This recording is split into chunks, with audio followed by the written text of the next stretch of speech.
Hey everybody, Josh the RV Nerd of Bish's RV down here in Millersburg, Indiana today, where these things are made, and I just found one of the very first of this new 2506 FK. It replaces the previous 2506S. They paired up a classic rear walk-around north-south ultra-private bedroom with a rear full pass-through storage compartment, which is awesome. It's huge back there. But they married that up with a more modern style of walk-through middle bathroom. And what they're able to accomplish on this was actually opening up and expanding the open feeling in the living and kitchen area without actually making the living kitchen area any bigger, giving you more actual bathroom space. And I personally feel a much better bedroom arrangement in this. It is still a short queen, but I do think there's room. You could probably put a true queen in this thing if you are so inclined. Being a mini light means it's an all aluminum skeleton, but they use plywood flooring instead of a laminated floor so you don't get soft spots. You've got holding tank heaters, anywhere from 200 to 400 watts of factory solar, and 1800 watt factory inverter if you want to run a coffee maker at a travel stop. Optional slide awnings, no heat vents in the floor. Goodyear tires, torsion suspension package, tire pressure monitoring. You get a lot of good quality features on this thing, all wrapped up into something that could work for some half tons. Here's the rub though. With this being a front kitchen with that big slide all the way on the nose of this sucker, it's going to add more hitch weight than some half tons want to handle. So we're gonna talk more about that as we go. But if you appreciate how we share good, bad, ugly with everything in between, and always make sure to put a priority on your safety, hit that subscribe button and let me know what you think about the new model here. And it's kind of crazy. Front kitchens almost died out of the RV industry for a while, and now Rockwood makes like 8 of them, and they're all just awesome in tons of different ways. They even make one smaller than this now, you know. I also want to mention right away, the default seating arrangement on this is what I'm going to call a true U dinette, where it's like a 7-foot long dinette. It can fold down into a big sleeper if wanted. You're not stuck with that though. If you're like, dude, dang it, I don't want a dinette. Get it with a sofa. You could do that. You can get this with a hide-a-bed or a sleeper sofa instead of that dinette if that jelly's a little bit more your jam. Your lighter colored wood tones have become the only thing that they offer for years. Rockwood used to offer like multiple different interior options. You could change the wood, the floor, the furniture.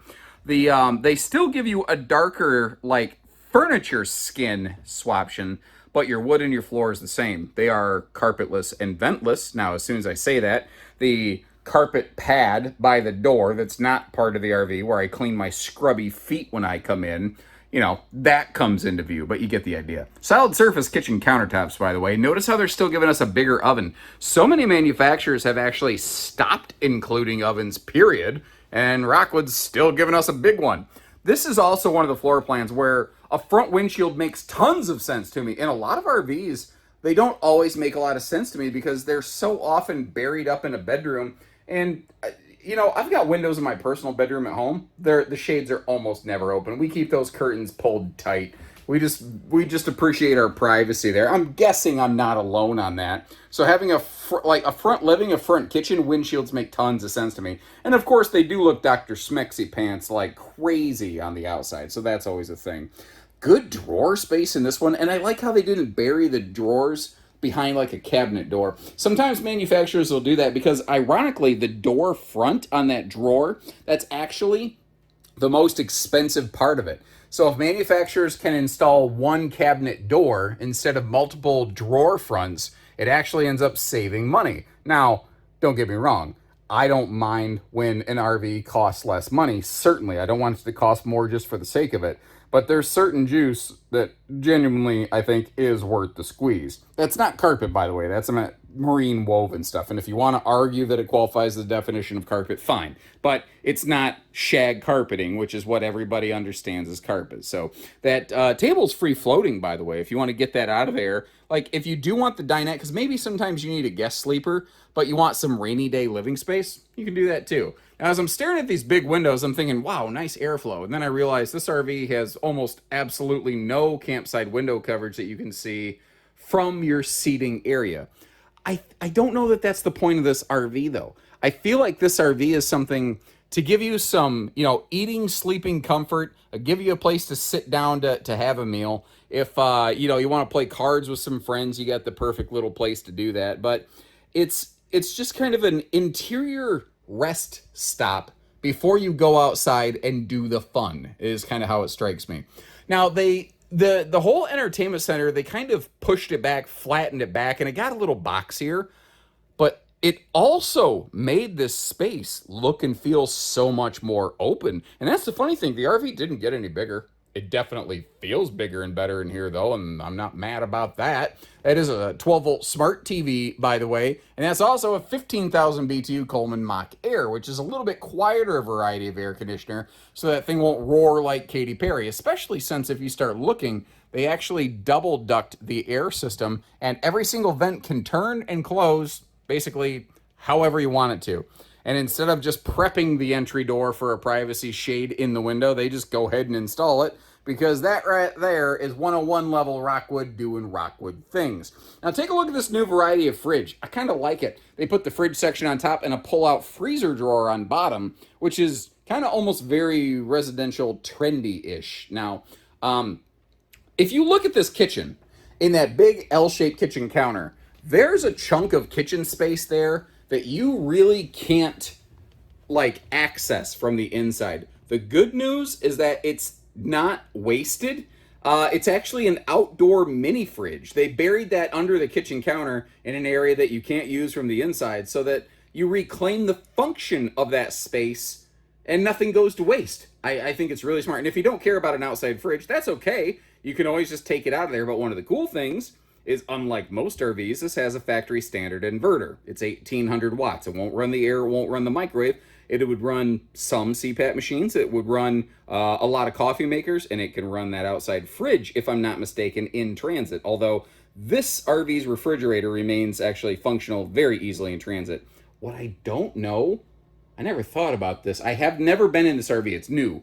When that's a deep slide, when that slide closes, I'm wondering if we're going to be able to get past it to get to the bedroom and bathroom. Might be a problem. I don't know. We'll find out when we get there. Now, to give you a better angle at this, I'm going to David Blaine teleport to the other side. And in case you're wondering, yes, I do my own sound effects. It's crazy. I know you probably thought that that was a major Hollywood budget production there for a second, but nope, it was just me. Haha. They've started doing this in a lot of their bathrooms, adding that little indirect light down there. So, like nighttime navigation lighting, but indirectly, so it's not stabbing you in the eyes. Little stuff like that, I think, is really, really smart. But if you're looking at this, this has just a classic level Rockwood feature. Awesome storage going on in the bathroom space here. That's just a thing that they have done forever, that they're very good at, that you get the idea. Dedicated good linen space in here, and there's so many RVs that are much larger and much more expensive that often don't give you a place to put even a single towel in the bathroom. The toilet will be angled when this goes in production. I'm in an early prototype, so it's just kind of a proof of concept. That toilet will be angled a little bit to give you more elbow room, but as a righty, I didn't have a problem with it in its current configuration. This is also, as you can see, a rectangular shower. The predecessor of this had a radius shower. Folks said, we don't like those, they suck. Rockwood said, okay, we'll get rid of it, and they did. Still maintains the shower miser, which is a water saver system that a lot of boondocker type folks like, so you don't waste your fresh water in the gray tank waiting for your shower water to heat up. And the RV is 6.5 foot tall, floor to sidewall. You do have a vaulted ceiling, not vaulted, barreled, and you do have a skylight above the shower. All those things kind of combine like Captain Planet to create decent headroom, even for someone a little over 6 foot like me. And the good news here is you will not have to upgrade the fan in the bathroom here. The Fajita Friday Fume Fightin' Fart fan is factory standard, my friends. TV in the bedroom, pretty sure that's an option, though. A lot of times when they build prototypes, they have to build one with every possible option just so that they can prove that kind of stuff can be done. Like the big vent fan that we saw in the bathroom. You can option those into certain other parts of the RV, like right here in the bedroom, but that's not standard. So this is probably the very first prototype that they've made, and they're still kind of testing all the waters there. Now, what's cool about this It's so funny. I was talking to one of the people that works here at this facility, and they said this is the best bedroom change we've ever made. And I agree. I think it's awesome, but I kind of laughed because this is just what RV bedrooms used to look like. When you had a north-south, easy walk-around bed with hanging wardrobe towers on either side, storage below, storage above. This is just what RV bedrooms looked like for ages. But it's funny, what's old is new again. I'm going to give them credit. I think their execution of this is just stellar. You'll see in a second, you do have drawers on both sides, so you don't have to reach your arm all the way up there. You've got pop-up power towers on both sides of the bed, so household, USBs, all the plugs you want. Actually, what's funny is even those bendy reading lights have their own USB plugs on them as well, if you are ever interested and or so inclined. But they maintain their awesome kind of bedroom storage configuration right here. Starting right down below, you've got the triple drawer action going on down there with like a storage chest above. But again, around the bed, you've got your side stands with drawers above the bed. I love how I also want to point this out because I don't know that people recognize this. There's so many RVs that could be cheaper, that will be less expensive, but not a lot of people can explain why. Did you notice how all four of those cabinet doors had a type of hinge that will hold them open? That's a couple cents more. That adds up fast. You know, it's only a couple cents. It adds up real quick, guys. These are all hardwood cabinet door frames with hardwood door inserts in a reverse fashion like a residential shaker cabinet. That adds up too. It's not just cheap panel. It's not particle board. And they actually put all four doors on here. A lot of manufacturers will give you like one door here, and then a dead pocket in the middle. And then you have to try to reach around the corner to get to that storage. Or they'll just leave it an absolute open pocket with no cabinet doors. All of that stuff adds up. All of that stuff costs you a little more money. And I'm willing to bet all of those are things that you would prefer to have on your RV given the choice. So the reason I wanted to stand here is that remember I wasn't sure what a road mode was going to look like, and I do regretfully report, even though you can open that door, you can't really get past that slide to get into anything. However, let me see if I can find the right button. Yes, there we go. This is a rack and pinion slide. So if you wanted to crack it a little bit to get back there, you could do that. Nothing says you couldn't, but by default, this one doesn't have awesome travel access. However, if you think about it, because they standardized that 12-volt fridge, not a two-way gas electric, so it doesn't have to exhaust heat out the side of the RV. Because they standardized this, they could turn the refrigerator in that like 90-degree inward fashion, right facing toward the door, and always have that functional and accessible. So you have some travel stop snack function, but if you really want to make a real stop, get to the bathroom, stay over, you're going to have to pretty much pop the slide, guys. And now, once again, taking a look at the weights and measures here, that, you know, if you look at the empty dry weight of this, if you look at the length of this, there's so many people who are going to say, absolutely, any half-ton can tow this all day long. Just give me your money. Trust me.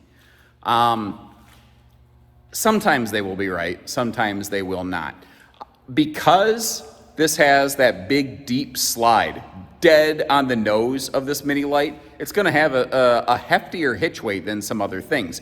That's the reason we started, once slide out started coming around, we started losing rear bedrooms like this because it made the hitch weights harder for more vehicles to handle. That's the reason these are so rare nowadays. So if you have a heavy, chunky half-ton, you might be okay. Other than that, even though the RV is a little smaller, you may want to step up on the vehicle a little bit. So I hope you appreciate that, because that might have knocked a bunch of potential buyers out of the mix, but I'm not going to put making a couple bucks as a priority over your safety, you know. Power tongue jack, power corner jacks, all standard on these, power awning as well, but still using 30-pound propane tanks. Virtually nobody in smaller trailers is doing that. That's a very, very rare feature. Frankly, even a lot of big fifth wheels have shrunken down to 20-pound propane tanks just to try to hide where they're saving some money. Now, one of the criticisms that I think some people might have of this model is its predecessor had a dedicated little mini camp kitchen in the back corner over here where that baggage door is currently open and lit up in the back. But the RV has always included a griddle And as you see up here, you do have a dedicated, I'm gonna call it Dad's medicine cabinet. That's where you keep the bottled water and the barley pop, basically, ladies and gentlemen. So you still have, generally speaking, the core critical components of a camp kitchen on this RV. Yeah, they're located in a little bit different area, but they're there, you know. That's an anti-slam entry door as well, and good power awning coverage on this. If you are stuck inside on a rainy day, it's not terrible here. You can actually, depending on how rainy, you can still enjoy some of your outdoorsy action. Goodyear Endurance radials rated for 87 miles per hour. Not quite rated to go back in time on a DeLorean with Doc Brown and Marty, but this does have a torsion suspension package. So there's torsion axles and then there's torsion suspension, and this essentially runs both. And what that will do is basically give you better ride, better handling, better safety, more comfort when you are towing down the road. And those are all things I think everybody, I've never heard somebody say, I like my RV, but it's too safe when I tow it. I don't think I will either. Last year, at your request, they adopted slam latches and magnet holdbacks across the board. Every baggage door, every time, and they have maintained that through this year. But look at this. When the pass-through storage is in the back of the RV, you can put some serious junk inside that trunk. That is a back end that Sir Mix-a-Lot would be proud of if you're picking up what I'm putting down. You know, anyway, if not, I'll just toss it and leave it, and you can pull up later to retrieve it. On the back, you have both a bumper and a 300-pound rated accessory hitch. So if you want to put like a little cargo tray in the back for like a portable generator, something like that, bike rack, anything of that nature, you can absolutely do that. You've got the 250-pound rated ladder fixed on this one. They do a fixed ladder whenever they can on your Rockwood products. Let me give you a peek up there at the roof. A couple things. First of all, you've got those Max Air roof vent covers on these. Anywhere you get a fan in a Rockwood, you get the bigger fan, and it has the roof rain vent cover built right onto it. By default, this would normally have a single solar panel. We're looking at one today with the optional second panel right from the factory. So what if you're shopping one of these and the one that you want to buy only has one panel, but you want two? It's no big deal. They use the proper wiring. They use enough of a charge controller that can handle slapping a second panel right onto it. One of the only weird things I've noticed on this, it looks like they did consolidate to a single sewer outlet. It's technically under the slide. It's right next to the edge of the slide. I could see if somebody has maybe some bad knees, that not being awesome. I think that if you're even moderately spry, you're probably still going to find that fairly functional, but that might be one of those things, you know, like when you try on a pair of pants before you buy them, you might want to try on that pair of pants before you buy the RV. And then if you like it, I don't know, Beyonce, put a ring on it. Yeah, there you go. Now, the RV does have an all aluminum structure, which is really cool, and they laminate nearly anything on this RV, including your slide end walls over here. What they don't laminate anymore, they used to, but they don't now, is the floor. And if you're not familiar with why, it's so that you can avoid developing soft spots in a laminated floor over time. They still have an aluminum structured floor. They still have, and what they've adopted is a tongue and groove 5/8 plywood floor decking. And if you're familiar, that's the same kind of flooring system that you might find in like an 18,000-pound Jayco Pinnacle with massive stress on it. Same thing here on this little guy. But what's really cool about this, what they didn't do is get rid of their 2516 Rockwood Mini Lite. If you like a front kitchen, but you want an east-west bed slide and a big closet like a large RV in something this size, well, they make that too. So what I'm gonna do here for you is leave you some links in the video description to check for pricing and availability on one of these, as well as, if I can remember, some links to a whole bunch of other, basically Rockwood front kitchens. This company they're just the kings and queens of front kitchens at this point. They dominate and own the market, and they make, I personally feel, the best front kitchens essentially available out there pound for pound today. Cougar makes one that's 30 feet that's pretty good, but nobody else makes a front kitchen this good in this size, my opinion. What do you think, though? Until next time, take care, stay safe, have fun. Happy camping ever. My brain just had a strong